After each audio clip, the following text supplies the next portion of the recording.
чихание, например, мусульманин может выполнять ее наилучшим образом и получать за это награду.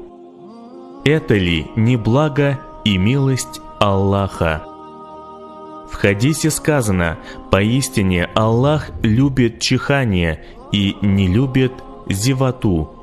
Поэтому, если кто-то из вас чихнет, пусть воздаст хвалу Аллаху».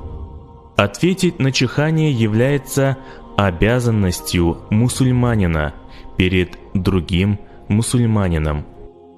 4 вещи для мусульманина является обязательным выполнить по отношению к своему брату-мусульманину: навестить его, если он заболел, присутствовать на его погребальной молитве, если он умер,